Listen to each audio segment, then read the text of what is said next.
and members of the public, regardless of which side of the law they were on. Michelle Clifford, Sky News, Tottenham. Let's go live to Tottenham. We can speak there to Pastor Nims Obunge, who is representing Mark Duggan's family. Pastor, welcome to you and thanks for speaking to us. Mark Duggan's family have been outspoken. Pam, Mark Duggan's mother, has talked about her son being assassinated by police. I mean, it's as strong as it can get in terms of criticising the police. Why do you think she's said that?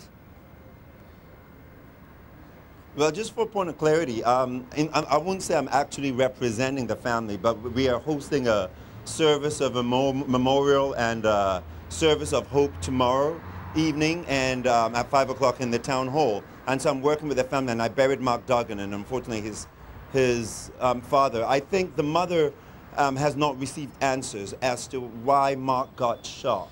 And I think as long as those answers are not given to the family, she's within her right to challenge the institution and challenge the police as to what transpired.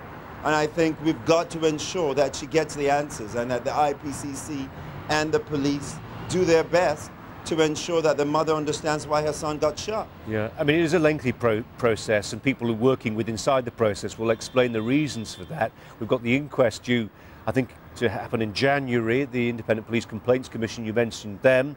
They're still producing a report, aren't they? This is all very time-consuming. I'm guessing the family feel it needs to be accelerated, but it's a process that has to be gone through, isn't it?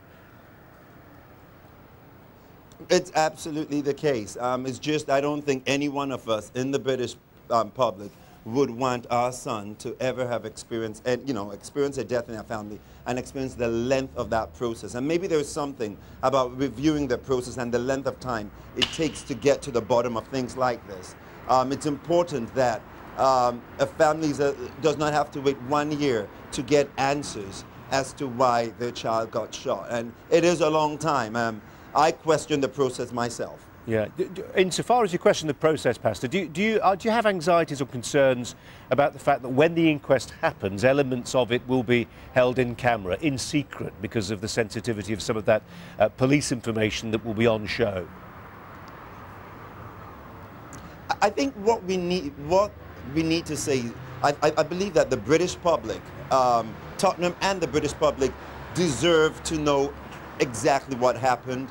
And I think everything that transpired to the shooting of Mark Duggan that ultimately created one of the worst riots in the United Kingdom needs to be played out in the public space. We need to know what transpired, why it happened, and I think that's the only place trust and the rebuilding of relationships between police and communities, we see those bridges being rebuilt. Only at that stage can be reassured. I'm concerned that if a coroner says that this is done behind, just with cameras and behind closed doors, there's a point of concern I know the family have, and many members of the community would be not accepting of that position. Pastor Nims Obunge, thank you very much indeed for joining us today. This is Sky News. Coming up, the fun of the